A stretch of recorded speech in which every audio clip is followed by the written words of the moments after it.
மாதவி நந்தினி வீட்டை விட்டு போகாதன்னு சொல்லுவாங்கன்னு யாருமே எதிர்பார்க்கல. அது மட்டும் இல்லாம இதுக்கப்புறம் நந்தினி என்ன முடிவு எடுக்க போறாங்க அப்படிங்கறத பத்தி தான் அடுத்த கட்ட கதைகளும் இருக்கு. இதை தொடர்ந்து இன்னைக்கு 3 முடிச்சு சீரியல்ல என்ன நடக்க போகுது அப்படிங்கறத தான் இந்த வீடியோல பார்க்க போறோம். வாங்க வீடியோக்குள்ள போலாம். ஏற்கனவே பாத்தீங்கன்னா சூர்யாவும் நந்தினி புரிஞ்சுக்கிட்டு உங்க வீட்லயே சந்தோஷமா இரு போ அப்படின்னு சொல்லிடுவாரு. இதனால சொல்லிட்டு நந்தினி ரொம்பவே சந்தோஷமா இருப்பாங்க. இவரே நம்மள புரிஞ்சுக்கிட்டு போ சொல்லிட்டாரு அப்படின்னு சொல்லி. இதை தொடர்ந்து காலையில விடிஞ்சோனமே என்ன பண்ணுவாங்க அப்படின்னா எல்லா வேலையுமே முடிச்சுட்டு ஊருக்கும் கிளம்பிடுவாங்க. ஊருக்கு கிளம்பி கீழே வந்தோனுமே பாத்தீங்கன்னா ஃபர்ஸ்ட் போய் கல்யாணத்துக்கிட்ட தான் பேசுவாங்க. கல்யாணத்துக்கிட்ட என்ன சொல்லுவாங்க அப்படின்னா நான் போயிட்டு வரேனா அப்படின்னு சொல்லும் போது என்ன சொல்லுவாரு அப்படின்னா எங்க போற அப்படின்னு சொல்லி கேட்கும் போது தான் சொல்லுவாரு நான் எங்க ஊருக்கே போறேன், அதாவது எங்க அப்பா கூட என் தங்கச்சி கூட நான் இருக்க போறேன், இதுக்கப்புறம் இங்க வரமாட்டேன் அப்படிங்கிற போல சொல்லிடுவாங்க. இதை கேட்டோன்னா கல்யாணத்துக்கு ரொம்பவே ஷாக் ஆயிடும். தயவு செய்து போகாதம்மா, நீ உன்னை என் கூட பிறந்த தங்கச்சி ஆட்ட நான் உன்னை பாத்துக்கிட்டு இருக்கேன், இப்ப நீ போயிட்டினா நான் எனக்கு கஷ்டமா இருக்கும் அப்படின்னு சொல்லுவாரு. இருந்தாலும் கூட நந்தினி என்ன சொல்லுவாங்க அப்படின்னா எனக்கு எவ்வளவோ கஷ்டம் வந்திருக்கும் போது நீங்க தானே எனக்கு துணையா இருந்திருக்கீங்க, அதனால சொல்லிட்டு நான் உங்களை மறக்க மாட்டேன், இருந்தாலும் நான் போறேன் அப்படின்னு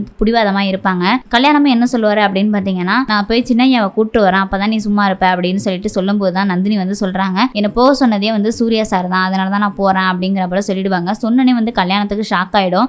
எதுக்காக சொன்னாரு அப்படின்னு சொன்னா அவரே என் நிலைமையை புரிஞ்சுக்கிட்டாருன்னா, அது மட்டும் இல்லாம நான் வந்து எங்க இருந்தா சந்தோஷமா இருப்பேன் அப்படிங்கறது உணர்ந்துதான் வந்து அவர் தெளிவாதான் இந்த முடிவு எடுத்திருக்காரு அப்படின்னு சொல்லுவாங்க. சொன்னனே வந்து இது எல்லாத்தையுமே வந்து அருணாச்சலம் காதல வாங்கிடுறாரு. அது மட்டும் இல்லாம சுந்தரவள்ளி மாதவி எல்லாருமே காதல வாங்கிட்டு வெளில நிக்கிறாங்க. எல்லாருமே வந்து கேக்குறாங்க நீ உண்மையே போறியா அப்படின்னு சொல்லி கேட்டுட்டு இருக்கும்போது அருணாச்சலம் என்ன சொல்றாரு அப்படின்னா எதுக்காக நீ போற, சூர்யா ஏதாவது சொல்லிட்டானா அப்படின்னு சொல்லி கேட்கும் போதுதான் வந்து சொல்றாங்க ஆமா நீ வந்து அங்க போய் சந்தோஷமா இருந்துக்க, நான் வந்து என் சுயநலத்துக்காக உன்னை இதுக்கப்புறம் பயன்படுத்திக்க மாட்டேன் அப்படிங்கிற போல சொல்லிட்டாரு, அதனாலதான் நான் போறேன், ஏற்கனவே உங்ககிட்ட சொல்லியிருந்தேன் சார் நான் கண்டிப்பா இந்த வீட்டை விட்டு போயிடுவேனே, அதனாலதான் இந்த நாள் வந்திருக்கு, அதனால நான் போறேன் அப்படின்னு சொல்லிடுவாங்க. நந்தினியும் ரொம்பவே பிடிவாதமா வந்து அருணாச்சலம் போகாத அப்படின்னு சொல்லுவாரு. இருந்தாலும் நந்தினி கேட்காம போவாங்க.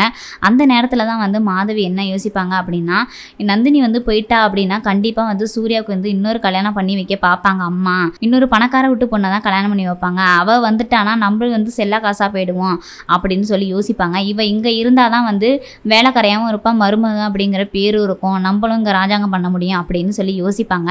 அதனால சொல்லிட்டு யாருமே எதிர்பார்க்காத விதத்துல வந்து நந்தினி வந்து வீட்டை விட்டு கரெக்டா போகும்போது நீ போகாத அப்படின்னு சொல்லிடுவாங்க. சொன்னதுக்கு அப்புறம் பாத்தீங்கன்னா நீ போற அப்படின்னா தாலியை கழட்டி கொடு அப்படின்னு கேட்பாங்க.